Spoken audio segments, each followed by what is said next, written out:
Have you ever heard of a revolution that began not with guns, but with poetry? A revolution of the mind that would forever change how the world saw blackness.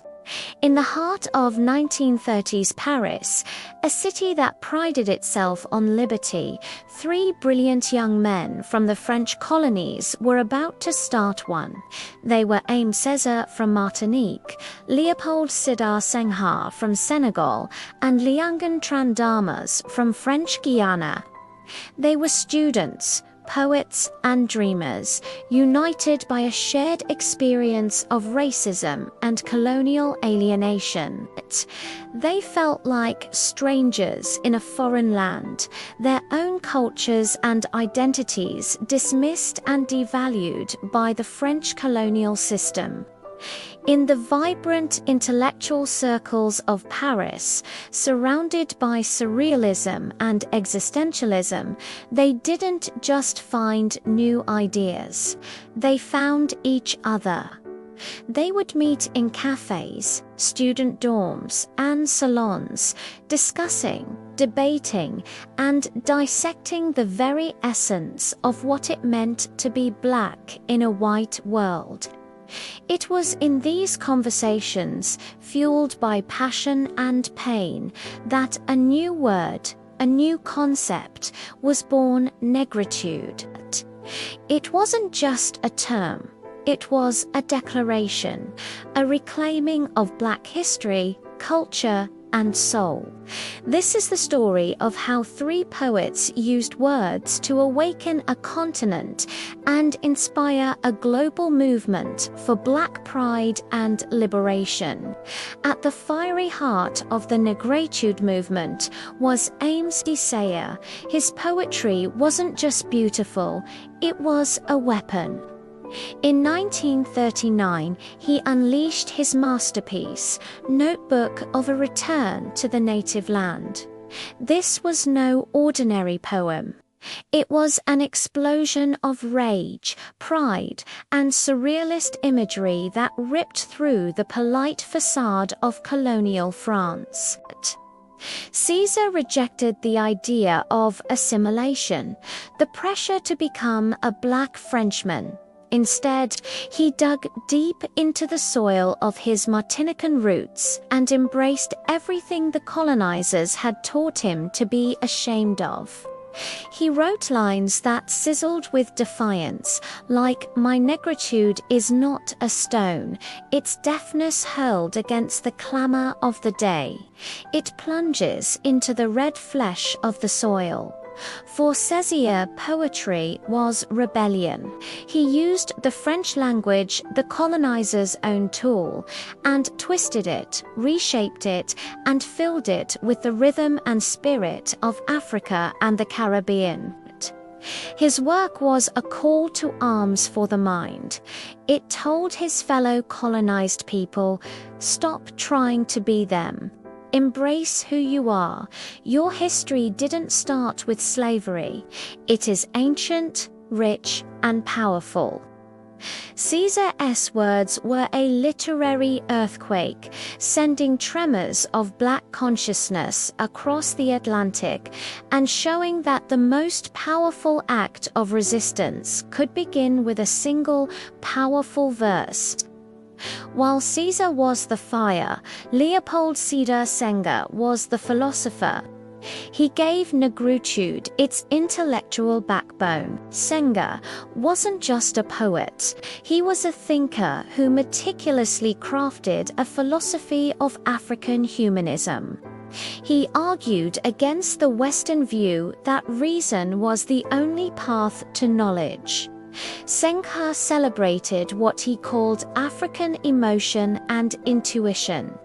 He famously said, "Emotion is African, as reason is Hellenic."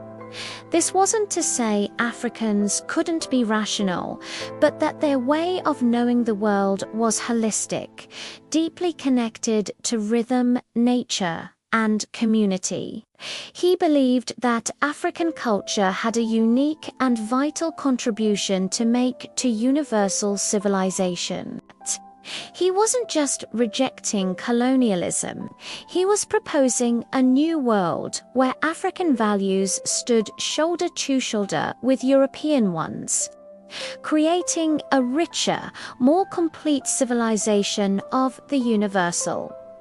Senghor envisioned a world where the black soul, its art, its music, its communal spirit wasn't just accepted, but celebrated as an essential part of the human experience. As he later became the first president of independent Senegal, he tried to turn these poetic ideas into political reality, shaping a nation built on the very principles of Négritude he had championed his entire life. He showed that reclaiming identity wasn't just a personal journey, but the foundation for building a nation. And then there was Léon-Gontran Damas, the cry of raw resistance. If Césaire was the intellectual warrior and Senghor the philosopher king, Damas was the raw, beating heart of Négritude's pain and anger. His 1937 collection, Pigments, was so incendiary that the French government banned it. Why? Because it spoke the unfiltered truth of the colonized experience. Damas didn't use complex metaphors. His poetry was direct, sharp, and dripping with sarcasm. He wrote about the suffocating pressure to assimilate, the feeling of wearing a mask every day, the absurdity of being taught to idolize our ancestors, the goals. His poems were like a blues song, full of lament but also defiance. He talked about the alienation of being a black man in a white world, the shame he was taught to feel, and the burning desire to break free. One of his most famous poems repeats the line, "Give me back my black dolls," a powerful cry to reclaim a childhood and an identity stolen by colonialism. Damas's voice was the gut punch of the movement. He captured the daily humiliations and the simmering rage that lay beneath the surface of colonial society. He wasn't just writing poetry, he was screaming a truth that many felt but dared not speak, and in doing so, he gave a voice to the voiceless and made resistance feel possible. The Négritude movement was never just about books and poems. Its ideas bled from the page into the real world, fueling the fires of liberation movements across Africa and the Caribbean. The core message of Négritude, that black people had a rich history, a vibrant culture, and an inherent right to self-determination, was pure political dynamite. Leaders of independence movements read Césaire, Senghor, and Damas and saw their own struggles reflected in their words. The poetry gave them a language to articulate their demands and a philosophical justification for breaking the chains of colonialism. When a future leader stood up and spoke of African pride, the intellectual groundwork had already been laid by Négritude. It helped dismantle the colonial myth that Africans were incapable of governing themselves.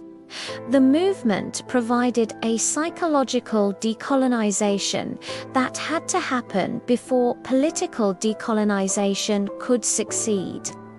It taught a generation to stop seeing themselves through the eyes of their oppressors and to start imagining a future where they were the masters of their own destiny. From the halls of power in newly independent nations to the guerrilla camps in the forests, the spirit of Négritude was there, whispering, shouting, and insisting, Africa must be free. It was proof that a literary movement could and did change the political map of the world.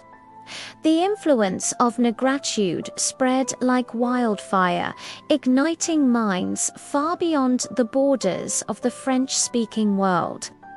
Its ideas became a crucial part of the global Black liberation struggle. Think about the psychiatrist and revolutionary France Fanon. He was Césaire's student in Martinique, and Négritude profoundly shaped his groundbreaking work, Black Skin, White Masks, which analyzed the deep psychological damage of colonialism. Fanon took Négritude's ideas about identity and pushed them further, arguing for the necessity of a complete mental and political break from the colonizer.